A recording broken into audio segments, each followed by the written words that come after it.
Her father sold her for a bottle of whiskey. The cowboy said, "I'd pay double to save her life." Red Rock, Arizona Territory, late summer, 1874. The wind hung thick with dust and regret as the last of the day's light bled across the sky. Red Rock was a forgotten place where blood dried fast and debts lingered long. Inside the crooked spine of the town, the saloon named the Rusted Spur came alive under oil lamps and whiskey breath. Cards slapped against wood, boots scraped, laughter cut like razors. And through the bat-wing doors stumbled Gideon Quinn, once a handsome man, now a husk reeking of gin and desperation. In one trembling hand, he gripped a dark glass bottle. In the other, the wrist of a girl, barely a woman. Her name was Eleanor Quinn. Most called her Ellie. 19 years of small silences and long suffering gave her the bearing of someone twice her age. Her hair, a tousled shade of honey, fell around her shoulders in a braid hastily undone. Her face was half hidden behind a hand-sewn kerchief, but the eyes, those haunted ocean eyes, were unmistakable. Behind the bar, Macklin Hodge leaned back in his chair. A scar crossed the bridge of his nose, his fingers glittering with rings paid for in bone. He did not stand as Gideon approached. He didn't have to. "Well?" Macklin asked, voice slick as grease. "Where's my payment, Quinn?" Gideon held up the bottle, label faded but unmistakable. Irish whiskey, unopened, rare. He slammed it on the table. "There," he slurred. "Top shelf, worth a man's life." Macklin gave a slow, taunting chuckle. "A man's? Maybe, but your debts say otherwise." Gideon's gaze shifted, desperate. "Then take something better. My daughter." The saloon stilled. Ellie gasped as her arm was yanked forward. "Pa, what are you?" "One bottle for the girl. Let me walk free," Gideon said louder, braver than he felt. "She's worth more than me." A few laughs broke out. A whistle. The clink of a chair scraping back. But not everyone found it amusing. From the back corner, a man stood. Cassian Row had been sitting there the whole time, silent, watching. Now he moved, with the slow precision of someone who had seen too many things and lived through worse. His boots thudded against the floor as he approached the table. The laughter faded.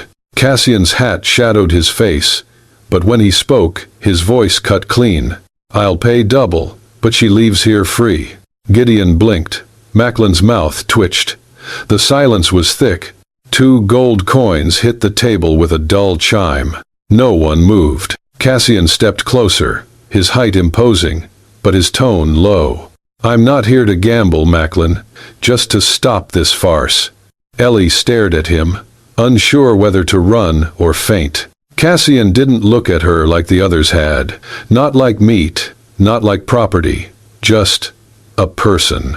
He took off his long brown duster and gently placed it around her shoulders.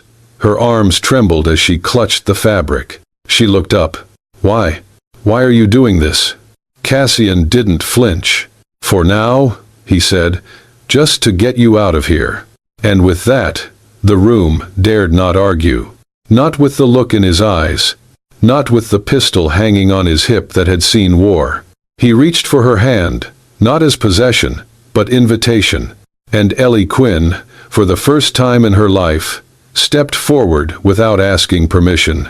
The streets of Red Rock were restless under the moonlight, dust swirling like whispers of unfinished sins. Cassian's boots hit the wooden boards of the saloon porch hard, dragging behind him a girl with a torn shawl and eyes like a frightened deer. "Let her go." Macklin's men drew their guns. Cassian's reply was a single shot, clean, quick, and deliberate, splintering the floor just inches from the feet of the nearest thug. "The next one does not miss," he said coldly, sweeping Ellie onto the saddle of a chestnut mare tied outside. "Hold tight," he told her. Ellie resisted, panic rising in her throat. "Who are you? What do you want from me?" Cassian did not answer. He mounted behind her and kicked the horse into a gallop. The town shrank behind them, swallowed by darkness and dust. They rode for what felt like hours, the wind whipping Ellie's hair into her face, tears of fear and confusion stinging her eyes. She had no idea who the man was, only that he was not her father and had just stolen her from one kind of prison into another. When they finally stopped near a shallow creek under a canopy of pines, Cassian slid off first and reached up to help her down. She jerked away from his hand. "You're just another man thinking he owns me," she spat. "You're no different than my father." Cassian turned slowly, his voice quiet but sharp as flint. "I do not buy people," he said. "I break chains." She froze. He walked toward the horse, loosening the saddle, letting it breathe. He said nothing more, but Ellie's heart thudded painfully. She stood frozen in place, unsure whether to run or scream. He lit a fire, keeping a respectful distance. She noticed he placed his rifle close by, but not aimed. He pulled a cloth-wrapped bundle from his saddlebag and unwrapped half a cornbread loaf, handing a chunk toward her. Ellie did not take it. Cassian shrugged and set it beside a rock between them, turning his attention to his horse. She watched as he checked the animal's hooves, then knelt and rubbed a balm into a small scrape on its leg, murmuring to it softly. It was a tenderness she had never seen in a man before. Finally, Ellie sat. The silence stretched, filled only by crackling fire and night insects. She watched him, studying the way he moved with certainty, with care, but still, she could not trust him. Not yet. "I know you want to run," he said suddenly, not looking at her. "And you can. I won't stop you." Ellie stiffened. "But if you do," he continued, "you should know there are 3 men riding hard behind us. They are not here to save you. They are here to claim what they think was promised." She said nothing, but her fingers curled tightly into her skirt. Cassian leaned back against a tree, sighing. "You get to decide who you trust, but I do not make deals with devils. I only take them down." As she turned her head away, he stood, walked to her side, and placed something in the dirt. A small hunting knife. "In case you think I am dangerous," he said, voice low. "You get to sleep with this tonight." She blinked up at him. He walked back to his spot by the tree, rolled out a blanket, and lay down with his back turned. Ellie picked up the knife, weighed it in her hand, cold steel but oddly comforting. That night, she did not sleep, but she also did not run. Instead, she sat, holding the knife close, her eyes fixed on the silhouette of the man by the fire, a man who had not touched her, had not asked for anything, a man who did not look at her like a prize, but like someone broken he refused to abandon. For the first time since her mother died, she felt something stir in her chest. Not safety, but maybe the memory of what safety once was. The fire crackled softly under a sky of ink and stars. Somewhere in the distance, coyotes howled into the emptiness. But here at the edge of a narrow creek near the Colorado border, it was almost peaceful. Ellie Quinn sat cross-legged near the flames, her dress streaked with dust and a faint cut on her cheek from earlier. Her eyes were trained on the man across from her, Cassian Row. He sat silently, shirt pulled halfway down as he wrapped a blood-stained bandage around his bicep. The cut was from a fall earlier that day, when his horse spooked crossing a ravine. "Where'd you learn to do that?" Ellie asked softly, nodding to his hand-stitched bandage. Cassian looked up, the firelight flickering in his eyes. "Army," he said simply. "Was a field medic out west, near Fort Bridger." She watched him for a moment longer. "Why'd you leave?" Cassian stared into the flames. "Because I wasn't fast enough," he said, "to save someone who mattered." Ellie didn't ask more, but something shifted in the air between them. After a long silence, Cassian spoke again, quieter this time. "Her name was Isobel, my sister, 16. We were headed to Kansas after our parents died. On the trail, she got taken. Some trader thought she'd fetch a price. By the time I tracked her down, it was too late." His jaw clenched. "I didn't get there in time. I swore I'd never be too late again."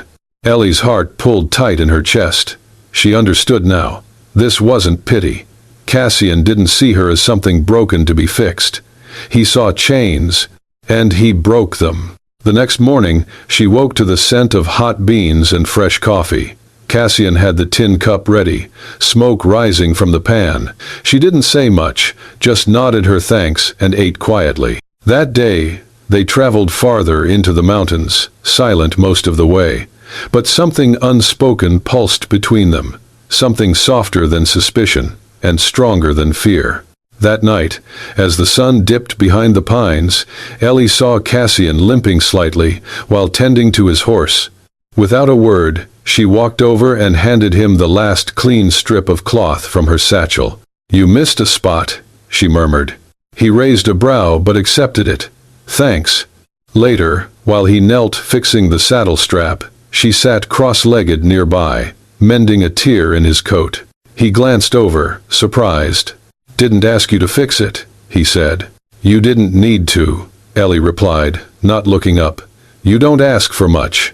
When the wind grew cold, Cassian laid out a blanket, but made no move to share it.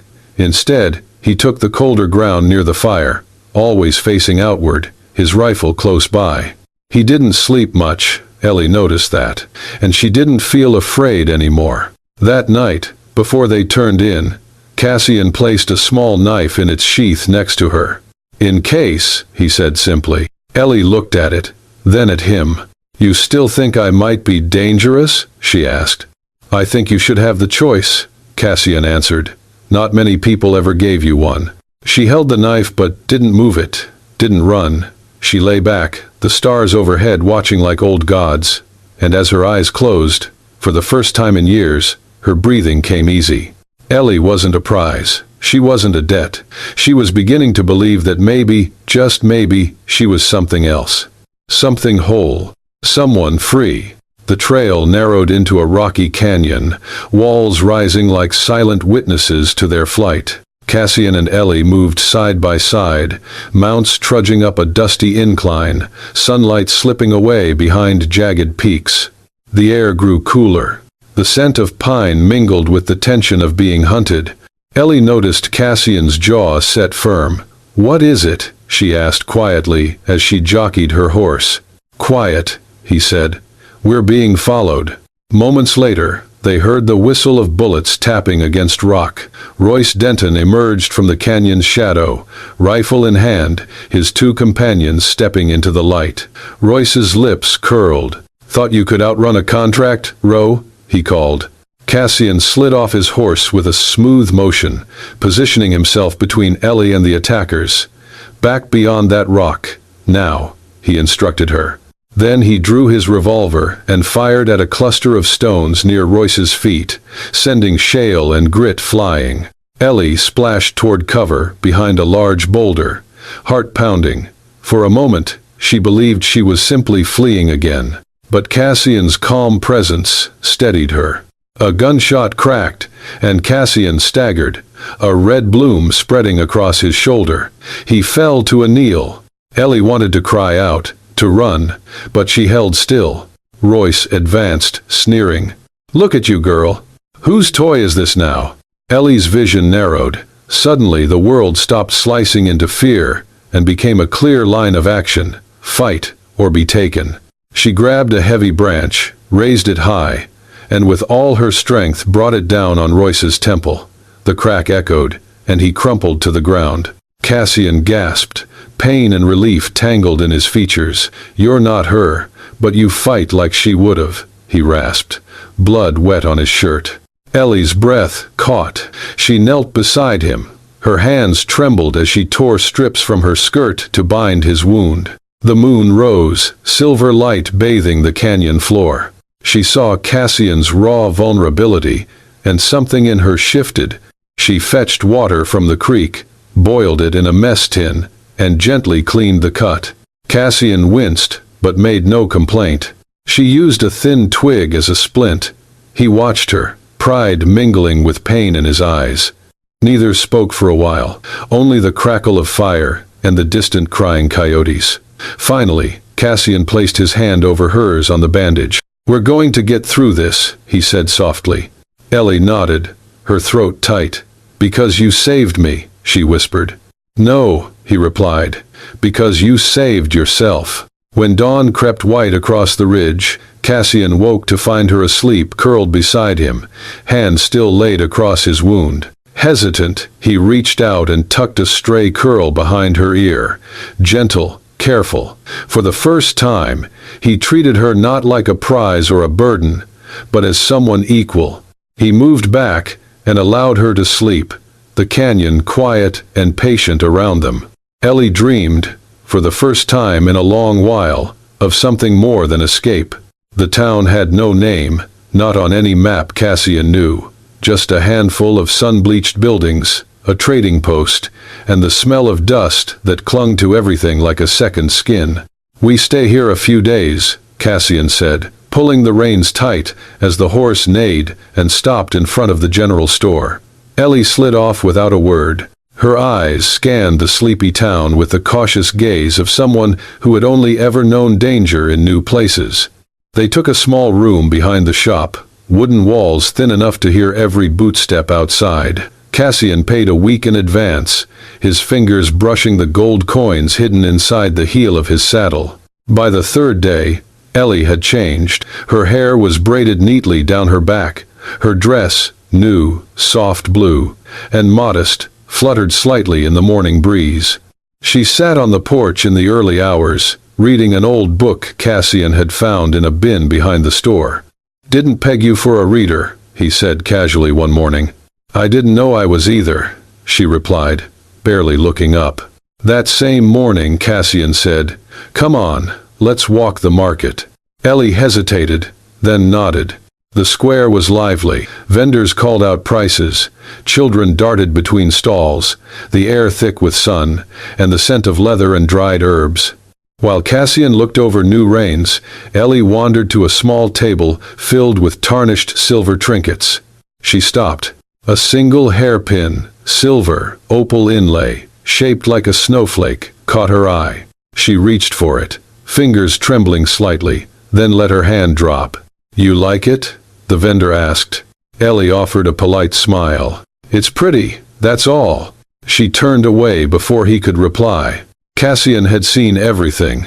On the way back, weaving through the crowd, he said suddenly, "Hold still." "What?" From his coat pocket, he pulled the pin. He stepped close, brushed a few strands of her hair aside, and slid it into place behind her ear. "If something catches your eye," he said, "you deserve to wear it." Ellie froze. Her eyes widened, lips parting, but no words came. The sunlight caught the tiny gem in the pin. She blinked fast, and for a moment, he wasn't sure if she'd speak or cry. Back at the inn, the landlady, a gray-haired widow with eyes sharper than her age, suggested, "Watch them enter." "Wife?" she asked Cassian with a smirk. He hesitated just for a breath. "Something like that." Ellie blushed but said nothing. Later that afternoon, Cassian went to check on the horses. He noticed 3 strangers talking to the stable boy. One of them, a tall man with a black vest and a sidearm, pulled a folded paper from his coat. "We're looking for a girl," he said. "Ellie Quinn." Cassian's posture stiffened. "Never heard of her," he said coolly. "You sure?"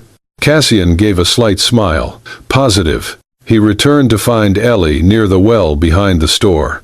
"We need to leave. Now." "What happened?" "They're here. They're looking for you." He led her through a back alley, his hand warm on the small of her back. When they emerged onto the main road, they walked close, slow, like lovers returning from an afternoon stroll. A man stepped in their path. "You two from around here?" Cassian wrapped his arm around Ellie's shoulder. "My wife and I are traveling north. Whoever you're looking for, she's not her." That night, the room was quiet. Ellie sat at the edge of the bed, her back to him. She reached up and removed the pin from her hair. "Did you lie?" she asked, voice low. "For me, or for yourself?"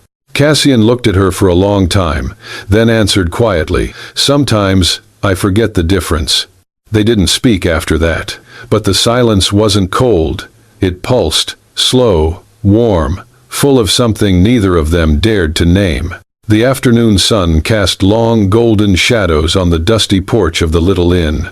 Cassian sat outside, quietly polishing the worn leather of his saddle, lost in the calming rhythm of the cloth across the smooth surface. The clatter of wheels broke the peace.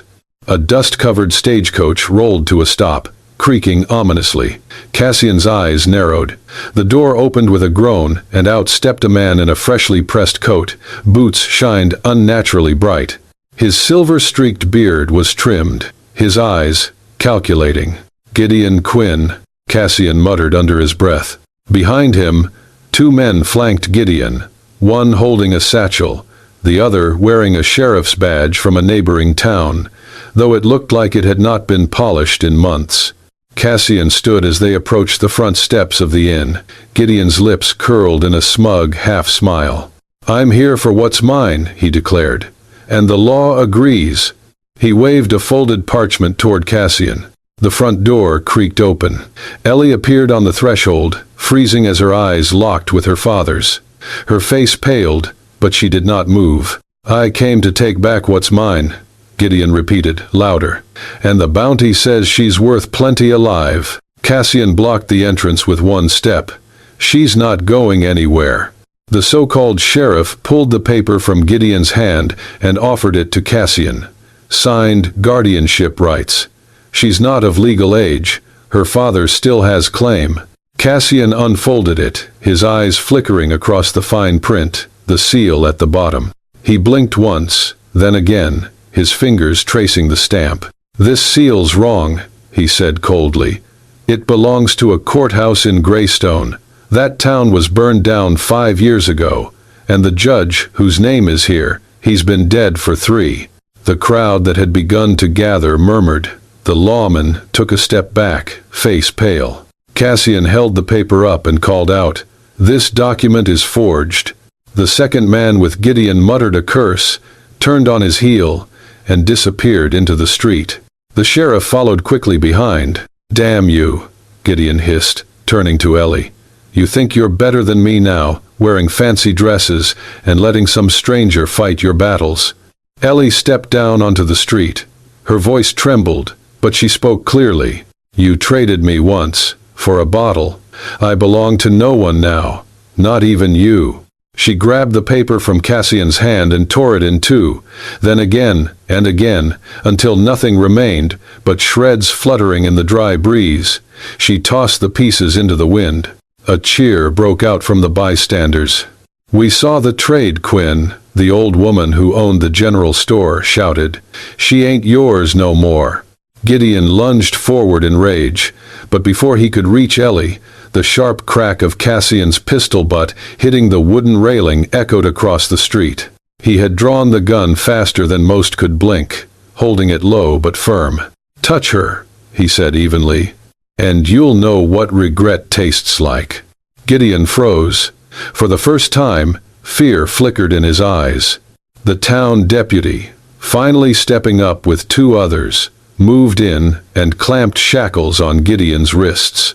"We got enough complaints and witnesses to hold you on charges of trafficking and fraud," he grunted. The coach was turned around, Gideon shoved inside, shouting curses until the door slammed shut. Ellie didn't cry. She didn't speak. She stood tall, eyes locked on the horizon as the coach disappeared in a trail of dust.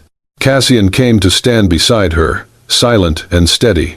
That night, they sat on the porch under the stars, each with a steaming mug of tea. "I've seen a lot of men try to own women," Cassian said, voice low, "but I've never seen one earn her the way you just did." Ellie stared into her cup, then looked up at him. "I don't want to be owned," she whispered. "I just want to be free enough to choose who I walk beside." Cassian gave a single nod, the ghost of a smile tugging at his lips, and for the first time, it reached his eyes. The town was quiet again. The dust from Gideon's departure had barely settled, clinging to the wooden steps and empty windows like old shame, but Cassian was already tightening the saddle straps. His hands moved with the silent precision of someone who had packed up too many times, always ready to leave before anything had a chance to root. His jaw was set, unreadable, the kind of stillness that spoke louder than any goodbye. He didn't say a word to Ellie, didn't knock on her door, just left a folded note beneath a tin cup on the windowsill where the sun might find it before she did. I'll ride east at sunrise. The road is yours now, whichever way you take it. When dawn came, the light stretched long and thin across the empty road. The sky burned with soft iron clouds and streaks of peach, the kind of morning that whispered of both storms and salvation. Cassian mounted alone, no sounds behind him but the slow breath of his horse and the whisper of leather settling into place. He gave the inn one last glance. The door remained closed. And so he rode, mile after mile, with nothing but the rise and fall of the hills and the memory of her voice sitting behind his ribs. He didn't know how long he'd keep riding, maybe until the dust behind him turned to wind and the road ahead stopped feeling like escape. But then, behind him, hooves. He turned, and there she was. Ellie rode like she'd been born in the saddle, the wind tearing at her loose braid, her dress clinging to the shape of motion. No hat, no luggage, just her and the look in her eyes, sharp as flint. Cassian pulled back slightly, arching a brow. "You lost?" Ellie slowed beside him, her voice steady despite the flush in her cheeks. "No. I don't follow men," she said, chin tilted. "I follow my own damn compass, today. It just points to you." Cassian didn't smile, not right away. He leaned over, adjusted the strap on her saddle, something that didn't need adjusting. His fingers brushed hers, deliberate. "Then let's ride." They traveled with no destination but forward, through mesas scorched gold and red, pine forests where elk watched from shadows, and towns that didn't know or care about their pasts. They traded labor for food, hunting rabbits, fixing saddles, and once, helping a widow rebuild her chicken coop after a storm. Ellie began to laugh, real, unguarded laughter. She told stories by firelight, took down a rattlesnake with one shot, and stitched a small pouch to carry herbs she collected. She was learning how to live, not just survive. They didn't talk about Gideon, or the saloon, or the girl she used to be. There was no need. One night, under a sky scattered with stars, Cassian handed her a cloth from his saddlebag. Ellie opened it, a handkerchief, soft and clean, with a tiny wildflower stitched into the corner. "You stitched me up when I was bleeding," he said quietly. "Figured I'd do the same." Ellie held it gently, brushing her thumb over the stitches. "We're both stitched back now," she said. "Not perfect, but whole." Cassian nodded, watching the fire. "That's the only kind of whole that matters. No kiss, no declarations. Just the slow warmth of firelight, the rhythm of two hearts healing side by side, and a silence that didn't need filling." They returned to Red Rock in the late spring. This time, there was no fear clinging to their shadows, no urgency in their footsteps. Cassian came to send one last letter, a farewell to a sister who would never read it, but who deserved to be remembered in the place he'd last heard her name. Ellie rode beside him, her back straight, chin lifted. The townsfolk turned to look, not with pity, but with quiet admiration. The girl they once saw as a gambler's pawn now returned as her own woman. They stayed, not because they had nowhere else to go, but because something about the red dust and the crooked smiles of Red Rock felt strangely like roots. Cassian bought a small plot of land north of town. It had a stream, a patch of thistle-covered valley, and enough space for quiet to settle. He built a modest house with his own hands, learning as he went, cursing just enough to make Ellie laugh. Ellie opened a bookshop in town, just 2 shelves at first, a reading corner for children. She called it the Hollow Shelf. No child paid to read. No adult was turned away for not knowing how. Cassian trained wild horses and repaired saddles. People came from neighboring towns to buy his hand-stitched leather. They said the horses he gentled listened better than most men. One night, under the porch light, Cassian placed a pair of new riding gloves in front of Ellie. Tucked inside the left glove was a small ring, hand carved from walnut wood, smooth, simple, with a tiny etching of a wildflower at the base. "I never thought I'd be the one to ask," he said, voice rougher than usual. "You were never mine to keep, but if one day you feel like choosing this road again, I'll be here." Ellie held the ring in her palm like it was made of glass. Her eyes glistened. She didn't hesitate. "I've been choosing you every damn day since I left that town." They didn't plan a wedding. No preacher, no white dress. Just hands held across a table, vows exchanged in silence, eyes speaking more than words. The townsfolk began to call their land Quinn's Hollow, not for Gideon, but for Ellie, the girl who chose light after living too long in shadow. They hung a new sign on the front gate, carved in oak and nailed above the fence. Cassian and Eleanor Row, saddles, stories, and second chances.